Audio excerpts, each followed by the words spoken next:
Okay, I'll go ahead and call the meeting to order. The Jackson County Board of Commissioners today, June 21st, the longest day of the year. Now we start working towards winter time. All downhill from here. Yes, it's been very warm and very dry, so appreciate everyone being here today. First, and Commissioner Deeds has not been able to be with us today, so just for the record. Um, First item of business is the approval of the agenda. Any changes to the agenda? If not, do I have a motion to approve as presented? So moved. Is there a second? Second. All in favor say aye. Aye. All opposed, nay. Ayes have it. Next is our approval of the minutes. You should have 3 sets of minutes, budget work sessions from May 23rd, 24th, and June 6th. After having a chance to review those, is distributed by the clerk. What's the pleasure of the board? I move that we accept them. Second. Motion and a second. Any question, discussion? Hearing none, then all in favor say aye. Aye. All opposed, nay. Ayes have it. Next, administrative reports. I do not have a report today for the chairman's report. Commissioner Woody, I'll start with you. Any report today? No, but I just wanted to mention how lovely those flowers in front of the courthouse, old courthouse look, red, white, and blue. Just beautiful. Thank you to our staff for working so hard on that. And these petunias down here at the Yes, entrance they to are the Justice. beautiful. Okay, Mr. Jones, I know report today, Mr. Chairman. Commissioner Tridlin. I just would like to say that I attended the walk at the Department of Aging and had a good time. Very A lot of good. folks, and it went well. Very good. Right. Okay, moving on to informal comments by the public. I don't think there's anyone signed up to speak. Oh. Well, what? Did I forget you? That's the way to cut the meeting shorter. Yeah, it is. All right. All right, I'll go with Your reports. this theme here of us moving forward. Um, Mr. Chairman, commissioners, so you should have included in your packets the standard. I'm gonna scroll to it. The standard monthly report for the May 2022 zoning and building permits. You can see the planning department issued 1 commercial zoning permit and 1 renovation addition permit in the month of May, and code enforcement issued 4 commercial permits and 4 renovation addition permits in the month of May. The next item of discussion is just providing an update and this is probably information, Mr. Chairman, that you have, but in regard to NCDOT Division 14, the Jackson County Project Development and Construction Progress Report. One of the key things, and this is something I'll make sure I sit down and talk to Commissioner Dietz about. This is all self-explanatory. Kerry did a good job of removing all the other counties, so the only thing you're looking at is Jackson County. A couple things I do just want to note in here is that if you see that the number 2 EV 5923, the construction of the sidewalk on Skyland Drive, they didn't get it. They bid that out and did not get any bids on that sidewalk. Oh, Okay, so what they're doing is they have, you can see they've moved the bid date back to November 8th, 2022, and they want to try to package that with maybe some other sidewalk projects and so forth to try to make it a bigger project, but just letting you know that weren't able to move forward. I'm going to point out one other item on here, and again, the rest of it's self-explanatory, just giving the board an update. You can see that, let's see, I believe it's the R5907, the Great Smoky Mountains Expressway for 441 Gateway Interchange, modernized roadway. You can see that's pretty far out as far as let date 2026. If you look at the next item, and the rest of this is self-explanatory. If you got any questions, please just let me know, and I'll have Mike Poston, our planning director, come and provide an update to the board. The next item is. Let me just say this too.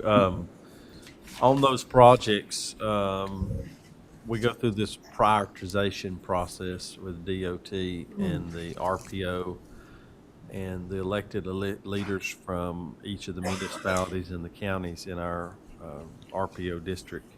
get together and go through these lists and prioritize, and it's a vote that's held, and that vote has not yet taken place for this year, and it will be coming up here in a couple of months. Rose Bogus at Southwest Commission presented at the last RPO meeting, which was in May. She presented the list, and of course, as we all know, DOT has had some funding reductions, so that has huge implications on what will get funded. Our 56,000 will be funded because it's already in right-of-way acquisition. The sidewalk was supposed to still stay in because it had already been in through the right-of-way acquisition. But beyond that, we start getting into some unknown when you start looking at, for example, the modernization of US 441 Gateway all the way up 74 through there in that area. That may need to be broken down into smaller segments. So there's some work to be done. The roundabout in Cashers, several items that are up for discussion, but it'll be a group discussion with all our counties and municipalities here in the West, and we as a group will vote on these projects here coming up in the next couple of months. So I'll keep you up to date as soon as I hear back more and we get closer to that. But it is, unfortunately, we just don't have all the funds to do all of it. Yes, sir. Yes, sir. And that leads into where you're talking about potentially breaking that up into sections. The next item of discussion is that I'd asked planning department to just put together, this is something that the board wished to send a letter off to NCDOT recognizing the safety issues in the corridor. And so when you sit and look at this first paragraph, this is a letter that's written to Dirk Cody, who's the Board of Transportation board member for our area. And it is talking about safety concerns on US Highway 74 and the 24 to 33 draft step program. And so if you look at this first paragraph, I think it's telling when you sit and look at this section of highway, you have seen an alarming number of crashes in recent years. Past 5 years alone, there's been 6 fatalities, 13 serious injuries between Dillsboro and US 441 Gateway interchange. So ultimately, obviously just pointing out that, and that is why it's also unfortunately scored well, and it was originally proposed to be constructed at a faster pace than what's happened, and due to funding constraints, that's what has delayed it. So I think ultimately, I know you all can read, I'm not going to read through the whole thing. It does talk a little bit about prioritization here in this middle paragraph. And then it does talk about, if you go to this third paragraph, that we believe this project is critical to improving safety and mobility for the residents. And then it does say, unfortunately, the 5907 is no longer funded for right-of-way construction. If possible, we would strongly prefer that this project retain full funding in the 2433 step. That's what you're talking about, going back and trying to vote, and that's in this paragraph here, and trying to get it reprioritized through the RPO process. It is a top priority based on the crash rate. And then the final paragraph is, knowing that it'll take many years to implement the full-scale project, the board would like to request some immediate smaller-scale safety improvements to better address the most critical concerns and hopefully save lives in the future. And this is a follow-up to concerns by Commissioner Dietz and other board members, and just wanted to get this in front of the board. And this would go to Mr. Dirk Cody, but then also you can see a CC and Wanda Austin, our Division 14 engineer.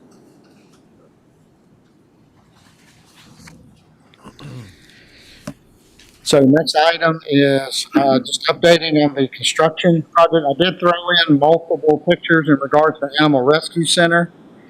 So we're finally to the point where storm sewer has been installed, which will now allow for a dramatic change of that whole site.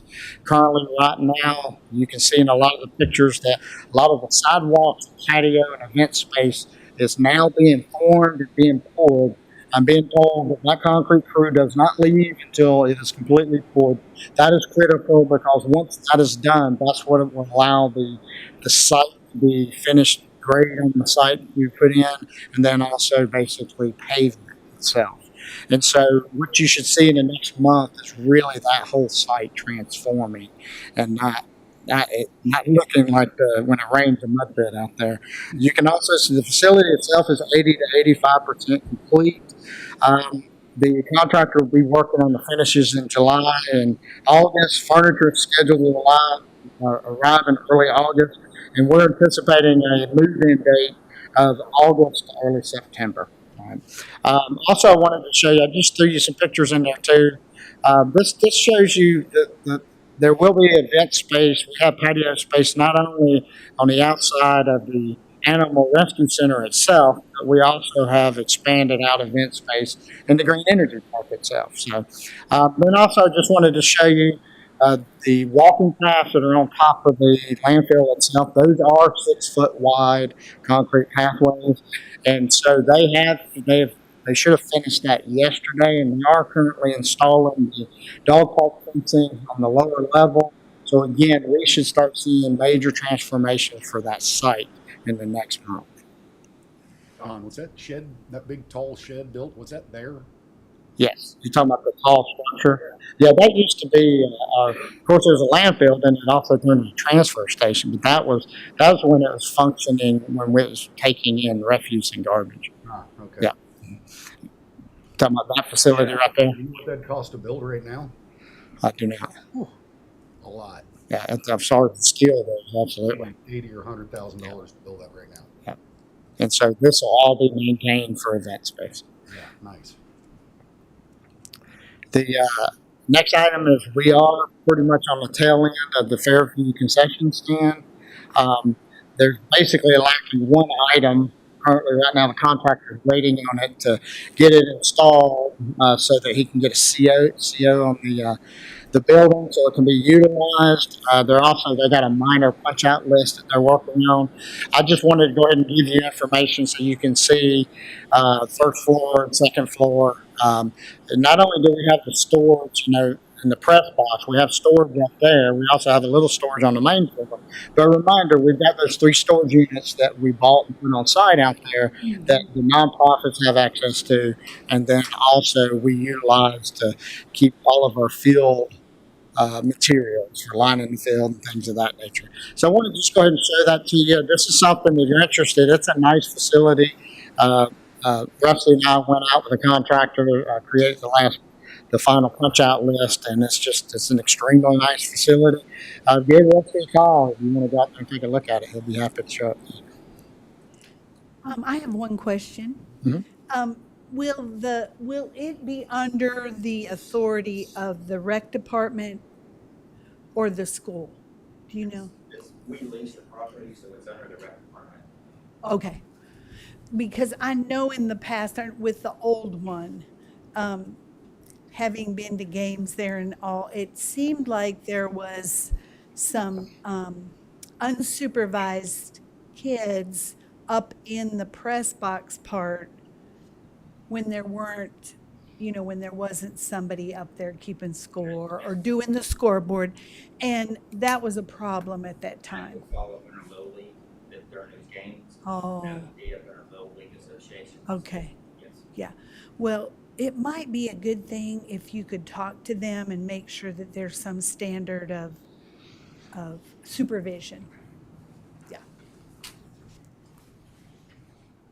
So just providing everybody good pictures and it's a nice facility all the way down to we have pressure tanks in for the water. You recall, we chose not to expend those tens of thousands of dollars to run a new line, put a pressure tank out there, a couple pressure tanks out there, so that we can install those commercial fixtures and feel like everything's going to work fine. And they've sat and flushed it. Quite a while to make sure that it can maintain pressure. So I think we also went ahead though and installed a a connection spot outside of the newly poured concrete. So that if we ever have a volume issue out there, then we can eventually come back at a later time and run a water line to it. So a new water line. Next item is that, and so most of you are aware of this, but we are currently going through a process requesting architectural qualifications for the 2 recreation projects that we previously discussed. That's the splash pad at the Cashers Glenville Recreation Complex. That's where you all have budgeted in this budget $75,000 for architectural services for that. And then also for the upcoming Koala Whittier Park. Just so you know, both of these this is a selection process. You have to go out and instead of me advertising for 2 separate advertisements, I'm doing this in a single process, okay, so that we can identify architect firms who have experience in recreation projects. But these would be separate, not necessarily separate architectural firms, but they would be separate contracts. Meaning a contract would come before you for the splash pad and Cashers, and a contract would come before you for the Koala Whittier Park itself. Obviously, on that particular project, we are waiting to hear from Cardiff before we move forward and truly start planning out with that project. And that project would have to have a final budget approved on that before we move forward too. And so those are due. They'll be due June 30th, and I'll look to bring that information back for the board at the July 12th work session. Finally, a proposed architectural agreement with Clark Nexon will be presented to the board also at the July 12th, 2022 work session. And I did get asked by Commissioner Woody. I do have several items that we're going to be bringing to you at that work session, and one will be the reinstitution of the Citizens Academy. So we'll bring to you the proposed schedule and everything coming up in the future for that. And then finally, it's not on here, but just let the board know also, working with Victor Lofquist on trying to get some ideas and concepts about the house that's next to the library that the county purchased some time ago, and I will be looking to bring specific information to the board in the next month or 2 in regards to estimated cost of demolition and concepts of what can be done with that facility itself. Mr. Chairman, that's my report. Any questions for our manager? Okay, thank you, sir. Thank you. And no one has signed up for public comment. All right, we'll move on to our consent agenda. The first item is the finance report for May 2022. We'll recognize Ms. Fox, our finance director. Good afternoon. Good afternoon. First, I'll go over the highlights for the month of May. Seems like it's July already. Oh, The general fund revenues collected to date, $68,689,450. That's 90.48% of budget. The expenditures to date, $62,135,775. That's 83.57% of budget. The revenues are $6,553,674 more than expenditures. The ad valorem taxes collected, $39,183,461. That's 106.63% of budget. Motor vehicle taxes collected, $1,335,250. That's 98.88% of budget. And the prior year taxes, $668,360.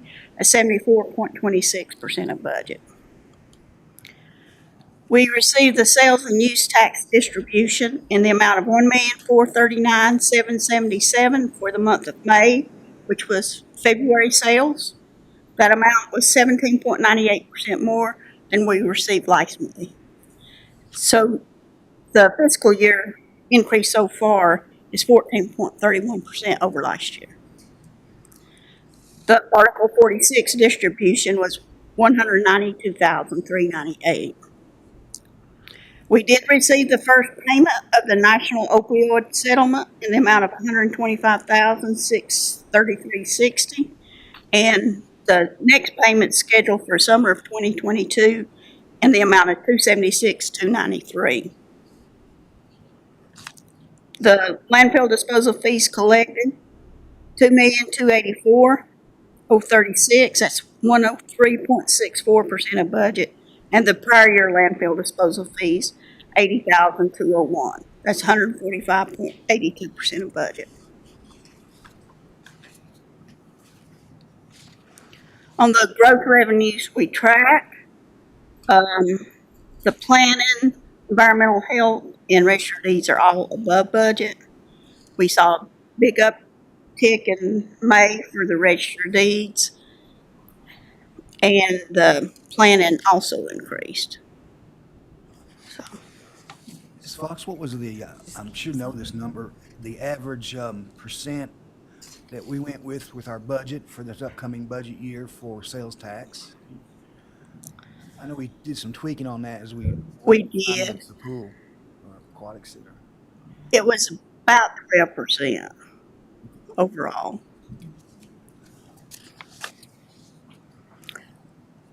The general fund contingency amount at the end of May was $337,776.31. I'd be glad to answer any questions on the report. Any questions for Ms. Fox concerning this financial overview?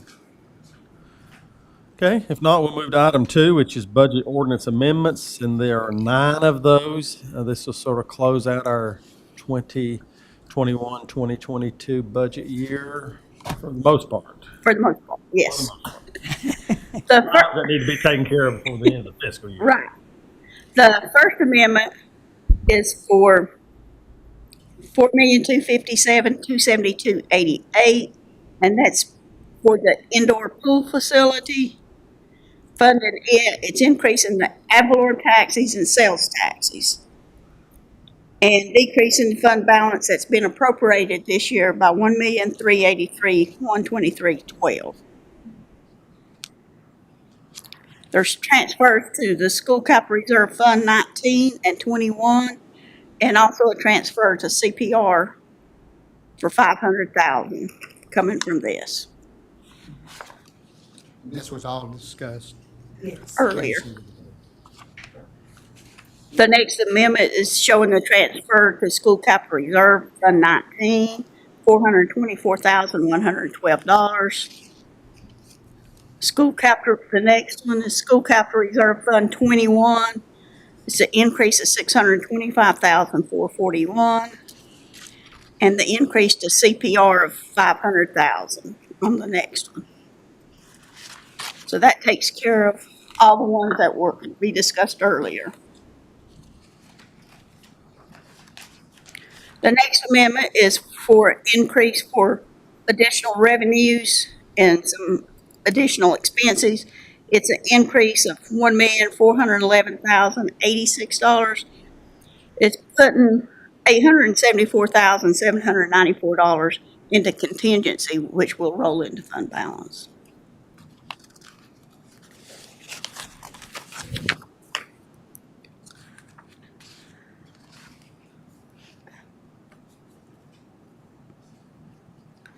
Okay, the next one is for the law enforcement fund. It's an increase from federal forfeitures and fund balance for a total of $41,125.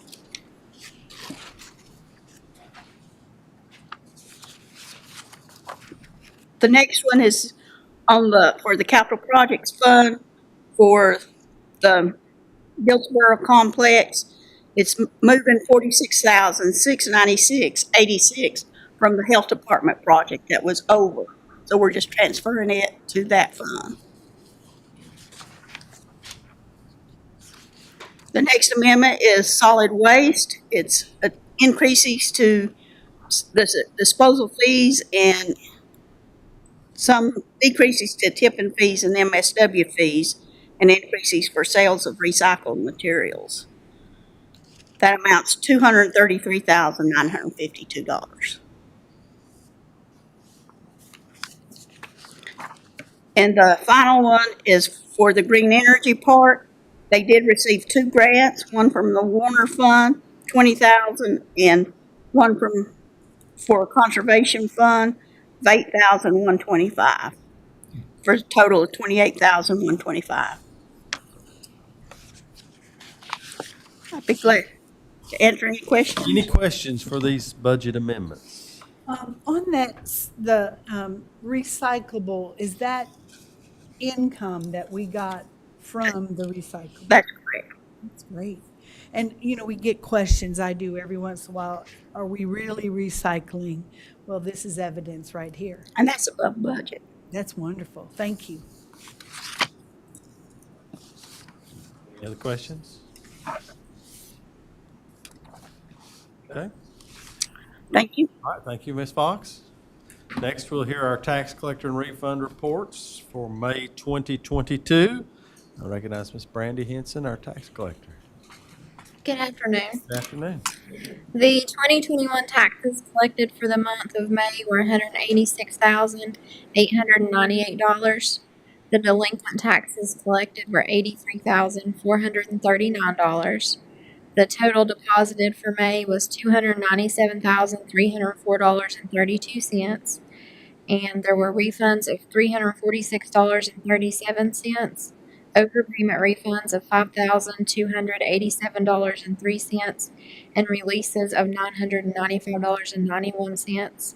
And at the end of the May, our collection rate was 98.79%, which is 0.01% higher than the end of last year. Any questions? Questions? Thank you. Okay, thank you very much. Okay, we've heard all three items now on the consent agenda. After having heard these reports and these recommended budget amendments, and what's the pleasure of the board concerning this item? I move that we accept these consent agenda items as presented. Okay, have a motion to approve them. Is there a second? Second. Any question or discussion? All right, hearing none, I'll ask the clerk to call the roll, please. Commissioner Woody? Yes. Commissioner Jones? Yes. Commissioner Stribling? Yes. Chairman McMahon? Yes, motion carries. Next is our new business, item 4, offer to purchase from Jacob Cox with companion resolution R22-13. Recognize Ms. Baker to review this one. Okay, so in front of you, here you have an offer, but you also probably see an email I got just before the meeting, actually increasing this offer to $1,450. He didn't really say why, but I did tell him that the 800 offer was a bit low, and I wasn't sure what you would do with that. So that may be why he came back at the $1,450. But it's the same person who's made the initial offer and then increased it now to $1,450 is his offer, and I am holding that deposit. This is on three properties. Honestly, I wasn't sure we'd ever receive a bid on these. We've had them since the county's owned them since 2013, and this is all we have left on the list. And these three are in orange, and they are. They do go back to 2013, and I'll show you a little bit more about them. In the meantime, though, because it's your last meeting, you approved the final offer on 8 lots, and that took those 8 lots. Those did close, and this took those off this list.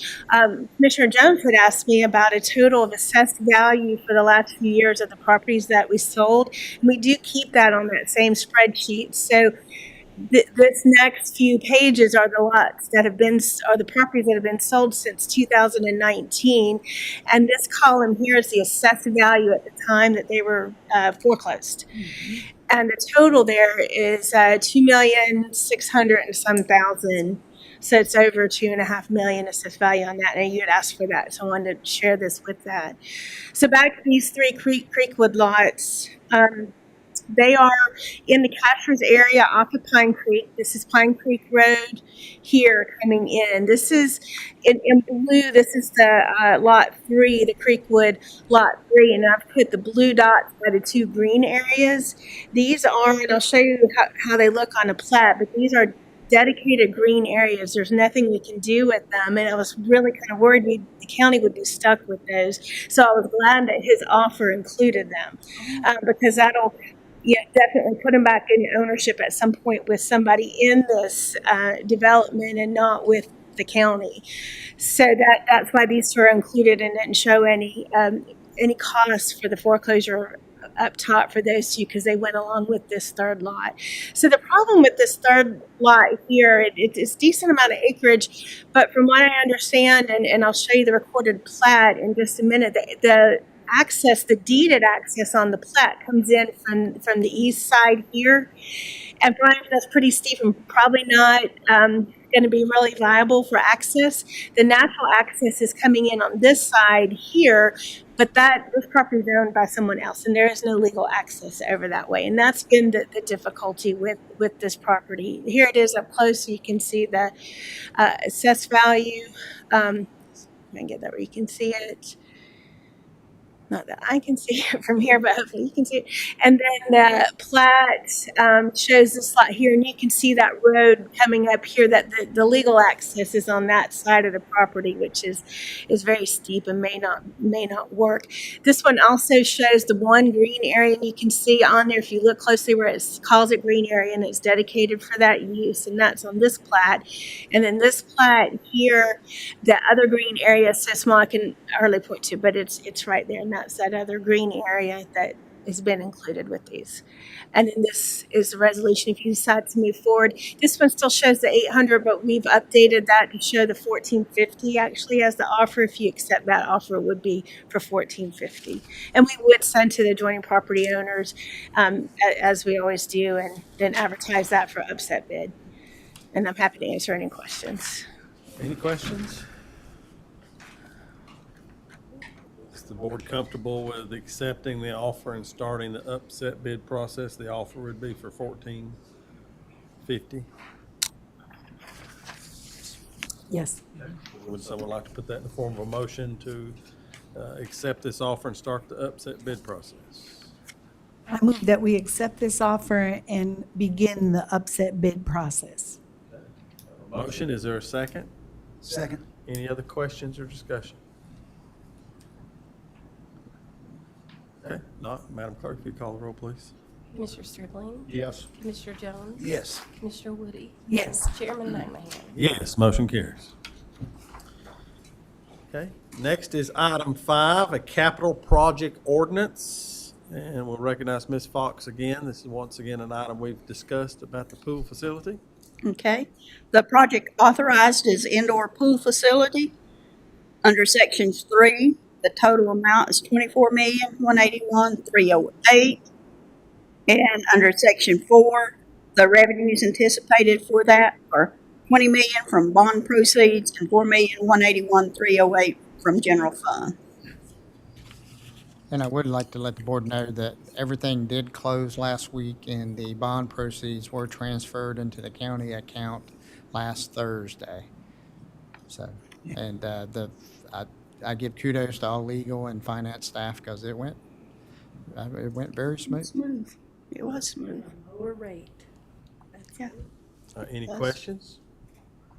All right, do I have a motion to approve this project ordinance? I make a motion that we approve this project ordinance. Okay, do we have a second? Second. Any more questions or comments? If not, then Madam Clerk, if you call the roll, please. Commissioner Woody? Yes. Commissioner Jones? Yes. Commissioner Stribling? Yes. Chairman McMahon? Yes, motion carries. Thank you. Thank you. And item 6 is the construction contract for the aquatics facility. Mr. Adams? Yes, sir. Let me get it up here. The request before the board, you do have the basic contract, but the request of the board is to basically award the contract to New Atlantic Contracting and authorize county staff and the chairman to execute all documents necessary to proceed forward with the contract. Just highlights of the contract real quick for you and the public. Let me scroll down page 2. Let's go to page 3. Yeah. So highlights really is just you can see that the contract amount is $21,174,000, and then that includes all the alternates as discussed previously with the board. Okay. Any questions about the contract? Someone like to put forward a motion to approve this contract? I'll make a motion to approve the aquatics facility contract. Okay, is there a second? Second. Any other comments or questions? If not, Madam Clerk, if you call roll, please. Commissioner Strebling, Yes. Commissioner Jones. Yes. Commissioner Woody, Yes. Chairman McMahon. Yes, motion carries. So, board members, next question that you'll receive is, well, when is the pool going to open? And so, so as you can see in the contract, it has for it's an 18-month construction period. It'll take 2 or 3 months for the notice to proceed to occur. So a safe number, I think, to give to the public is that we're looking to have this open and operational 2 years from now. By the way, I passed the Silva pool. It was packed. Oh, yeah. Yeah, so wait till this place opens. Yes. It's going to be awesome. Okay. Next is item 7, July meeting schedule. Yes, sir. Just before the board, to see if the board wishes to cancel the the regularly scheduled July 5th meeting. I move we cancel the July 5th meeting. Is there a second? Second. Madam Clerk? Commissioner Woody, Yes. Commissioner Jones. Yes. Commissioner Strebling, Yes. Chairman McMahon. Yes, motion carries. So our next meeting will be July 12th, with the work session meeting at 1 p.m. Next is item 8, which is under our appointments section. We have one appointment for Recreation and Parks Advisory Board. We do have a letter here from Mr. Ellis, who's present today, asking that we appoint Kelly Donaldson to replace Kyle Clayton on this Recreation Advisory Board. So that's the recommendation coming to us. What's the pleasure of the board? I move that we place Kelly Donaldson on the Recreation Advisory Board. Have a motion? Is there a second? Second. Any other questions? Not then, Madam Clerk, if you call the roll, please. Commissioner Strebling, Yes. Commissioner Jones, Yes. Commissioner Woody, Yes. Chairman McMahon. Yes, motion carries. Are there any members of the press corps online? Okay. We do have need for closed session, and that's under personnel. Correct. Yes, sir. So that's 143, 318, 11A6. So do I have a motion from the board to go into closed session for personnel? So move it. All right, I have a motion and a second. All in favor say aye. Aye. All right, thank y'all.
Okay, we'll come out of closed session and note that no action was taken in closed session. We do have one item of business to add to the agenda for today. We'll call item 9. So do I have a motion then that we amend the agenda and add item 9, which is going to be request for review of service, a career path for the sheriff's office detective position. So moved. All right, is there a second? Second. All in favor say aye. Aye. Okay. What we have here, Mr. Adams, you want to present this? Yes, sir. I can, then this is for the public's information too. Basically, we do have a policy in place that allows for county management and the finance office to do, for new hires, for new applicants, to do what's called a review of service to allow us to hire people above a step 1 in a particular grade. Our authority extends out to up to 12 steps. Anything above 12 steps of our pay plan must be approved by the board. Currently, the sheriff is looking to hire an individual named Robert Cope as a detective at grade 23. With Mr. Cope's experience, we're all agreed that Mr. Cope would qualify for step 22.